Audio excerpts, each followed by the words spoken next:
Hollywood avoided its own form of a disaster story by settling with production workers to prevent a strike. Studios and entertainment companies reached a late agreement Saturday with the International Alliance of Theatrical Stage Employees. The agreement avoids more problems for an industry struggling through the pandemic. The union represents cinematographers, camera operators, set designers, carpenters, hair and makeup artists, and more. Union members had complained about long hours, time off, rest breaks, and unlivable wages. Union President Matthew Loeb called the agreement a Hollywood ending. The world's most locked down city is expected to re-emerge into a more open world next week. Melbourne, Australia will become a free-to-roam city again on October 22nd. Victoria, Australia's Premier Daniel Andrews said Sunday the lockdown will be lifted as Melbourne hits the milestone of 70% of its population fully vaccinated. Melbourne's 5 million people have been under 6 lockdowns for almost 9 months now since March 2020. Hospitality venues will reopen Friday, but with heavy capacity restrictions.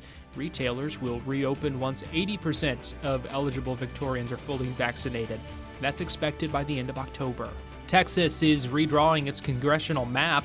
The Lone Star State grew its population by nearly 16% between 2010 and 2020, gaining 2 seats in the U.S. House of Representatives. That'll bring their total up to 40.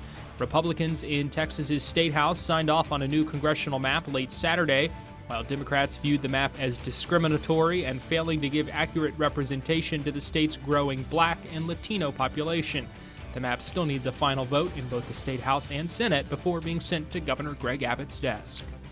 A volcano on Spain's Canary Islands continues to spew hot lava. The volcano on the island of La Palma sent lava and rocks streaming down the side. Street cleaners were out in full force Sunday as the volcano's constant activity created clouds of thick black smoke, which caused ash to rain down in areas across the island, eventually landing in piles several inches deep.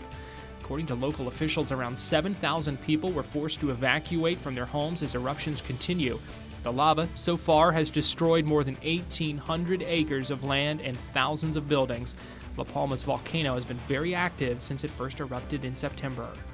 Harvard University's endowment has now reached a staggering $53 billion. The university gained more than $11.3 billion over its last fiscal year.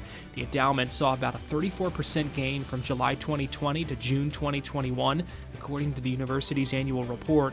During that same time period, according to Harvard's Public School of Health, about a third of households earning less than $50,000 lost all their savings. Harvard's investments have included ties to fossil fuels, prison complexes, and Puerto Rican debt. There you go, 5 things to know before you go to bed.